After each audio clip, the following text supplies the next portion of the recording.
In the summer of 2018, about a month after Eid al-Adha, something happened that completely changed my life. Even now, years later, I still struggle to explain it. I grew up in a quiet village in the Mymensingh district of Bangladesh. One evening, both of my parents were away from home, leaving me alone. A few friends came over to hang out, and we spent the evening talking and laughing.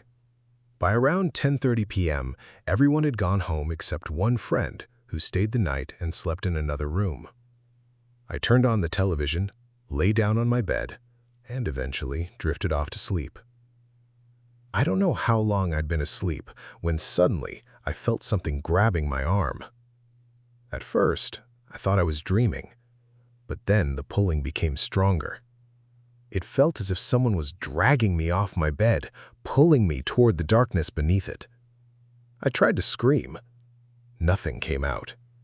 No matter how hard I struggled, I couldn't move or make a sound. Then I felt a crushing weight on my chest. A tall, pitch-black figure was sitting on top of me. Its face was hidden in the darkness, but I could feel its presence staring directly into me. Terrified, I silently began reciting every prayer I could remember. Seconds later, someone shook my shoulder. I opened my eyes with a gasp. It was my friend. He looked frightened. He said, "I heard strange groaning sounds coming from your room. I kept calling your name, but you wouldn't wake up." Still shaking, I told him everything that had just happened. Even though it was nearly 11 p.m., he insisted we visit a local Islamic scholar. The man welcomed us despite the late hour, recited prayers over some water, and asked me to drink it.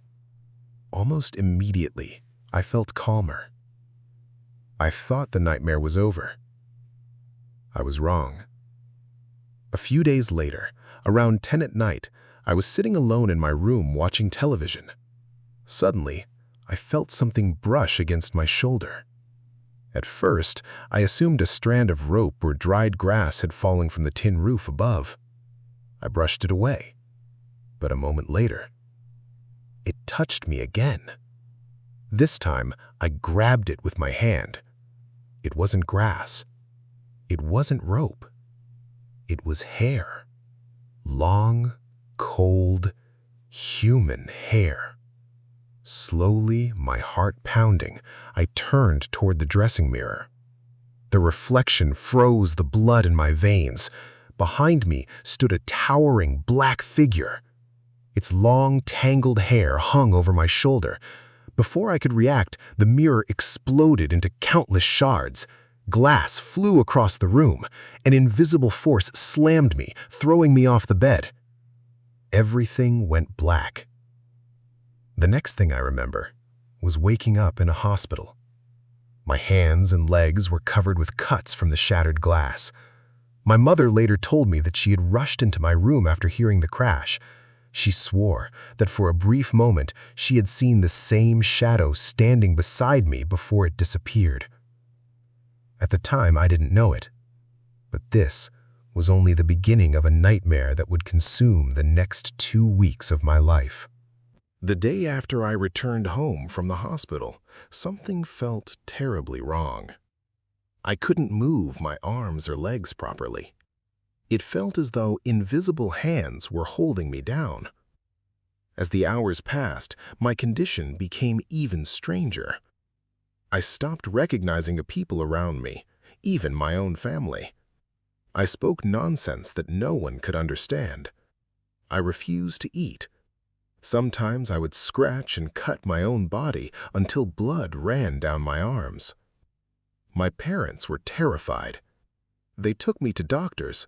Nothing was physically wrong. Then they visited traditional healers and religious scholars, hoping someone could explain what was happening. No one had an answer. According to my family, one day I suddenly grabbed my older brother by the throat and lifted him off the ground.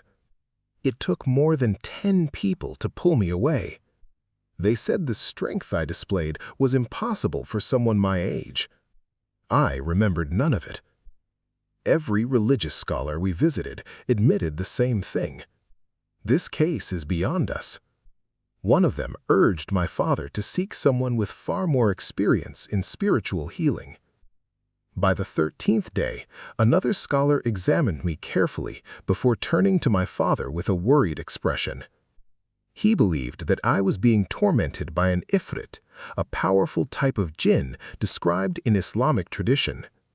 He gave my father the name of a respected imam who specialized in ruqyah, an Islamic practice of reciting verses from the Quran for spiritual healing. He also recited prayers over me before sending us home. For a short while, I seemed calm again. Then I opened my eyes. The first person I saw was my father. Standing directly behind him was the same towering black figure. The moment I saw it, I began vomiting uncontrollably before collapsing unconscious once again. Everything that happened afterwards was told to me by my family. Throughout that night, I repeatedly vomited blood. I bit my own hands until they bled. My body became so violent that my parents were forced to tie me down to keep me from hurting myself. The following day, they made a desperate decision. They took me on a long journey to meet the imam whose name they had been given. As soon as we arrived outside his home, I suddenly panicked. I begged my parents not to take me inside. Then I tried to run. 7 grown men struggled to hold me back. Somehow, they managed to drag me through the front door. The instant I crossed the threshold, everything changed. My mind became clear. The fear disappeared. For the first time in nearly 2 weeks, I felt completely normal. But that feeling wouldn't last for long. As night fell, the imam finally began my treatment. The moment he walked into the room, everything around me changed. Suddenly, I could see them again. Not just one, 5 towering black figures surrounded me from every direction. They stood silently, watching me. Their presence was so overwhelming that I lost consciousness before the session even began. Everything that happened next was later described to me by my family. According to them, the instant I blacked out, I suddenly lashed out and slapped the imam across the face. Instead of reacting with anger, he calmly instructed everyone to stay back. He drew a protective circle around me and began reciting verses from the Quran. His voice echoed through the room with unwavering confidence. Then he spoke firmly. "Who are you?" No response. "Where did you come from?" Silence. "What do you want from this boy?" For several minutes, there was nothing. Then, my body began to shake violently. When I finally spoke, it wasn't my normal voice. It was deeper, harsher, almost impossible to recognize. Even stranger, the words weren't in Bengali, they were in Arabic. At times, my voice changed completely, as though different entities were speaking through me. The imam understood what was being said. He continued questioning the unseen presence. "Who are you?" The voice answered. "I am an ifrit." "Why are you tormenting this boy?" "He has been offered to us." The room fell silent. The imam raised his voice. "Leave him immediately, or by the permission of Allah you will be restrained." The voice responded with anger. "He belongs to us. If I leave, I will destroy everything around him." The imam never stopped reciting. His voice remained calm, steady, and fearless. Minute after minute, he continued the ruqyah. Eventually, the voice weakened. Its anger turned into desperation. Finally, it agreed to leave, but before disappearing, it delivered one final warning. "This is not over. I will return." The entire session lasted nearly 3 hours. When I finally opened my eyes, I felt completely exhausted. The imam handed my father a small amulet, a bottle of water over which Quranic verses had been recited, and a bag of salt. He instructed us to follow his directions carefully for the next 3 months. He also quietly whispered something into my father's ear. Whatever he said caused my father to burst into tears. To this day, he has never told me what those words were. When we returned home, the imam instructed my father to search every corner of our property. He described several specific places where objects connected to black magic might have been hidden. At first, my father couldn't believe what he was hearing. But as he searched, he found them. Small bundles wrapped in black cloth, strange objects buried near trees, items hidden in places no one ever checked. Following the imam's instructions, every one of them was thrown into running water and destroyed. For a while, life finally felt normal again. I began eating properly. I could sleep peacefully. The terrifying shadow had disappeared. We believed the nightmare was over, but we were wrong. 9 days after Eid al-Adha, an elderly woman in our village passed away. Without thinking much about it, I visited the house where people had gathered to mourn. When I returned home, everything seemed perfectly normal. I had no idea that the protective amulet I'd been wearing had somehow become damaged. That night, the feeling returned. I sensed that someone or something was standing nearby. The air inside my room suddenly felt unbearably heavy. Then, I saw it. The same towering black figure was back. I screamed in terror. My parents rushed into the room. As I struggled to describe what I had seen, my mother immediately remembered the imam's instructions.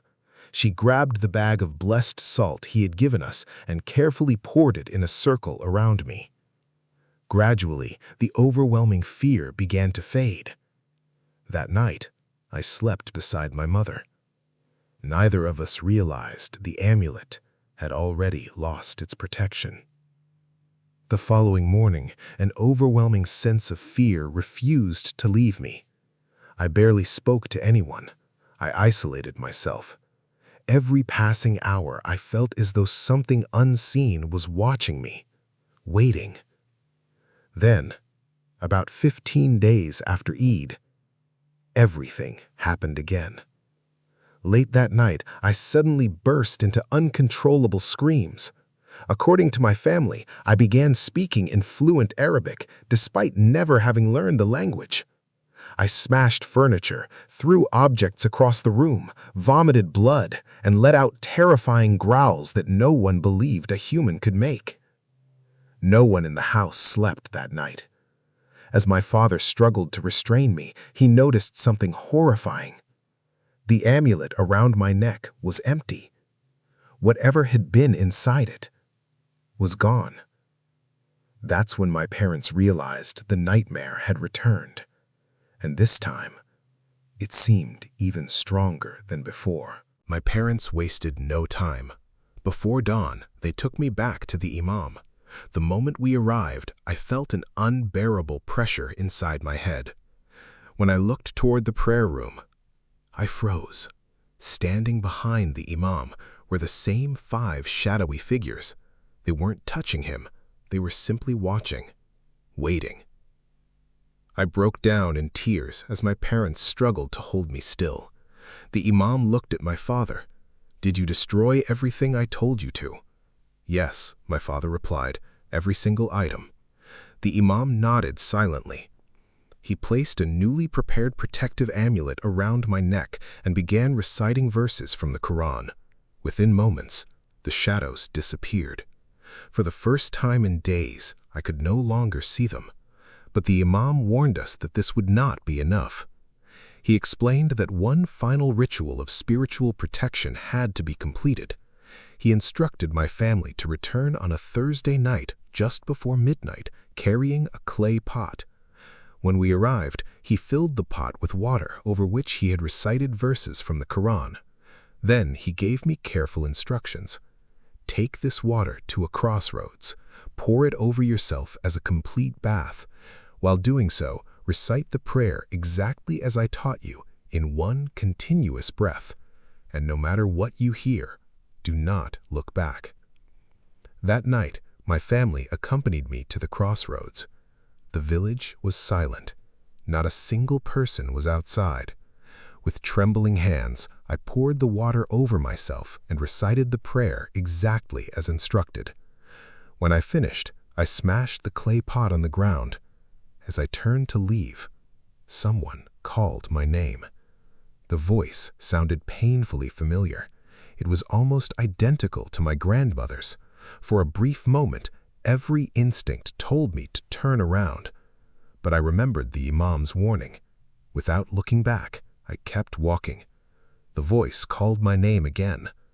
Then everything fell silent. From that night onward, I never saw the shadow figures again. The imam also instructed me to avoid eating meat for 40 days and continue my daily prayers without fail. I followed every instruction carefully. Little by little, my strength returned. The nightmares stopped. The fear disappeared, and life slowly became normal once more. Even today, I don't know what truly happened during those terrifying weeks, whether it was something supernatural or something beyond human understanding. I still can't say. But one thing is certain. It was the most terrifying experience of my life.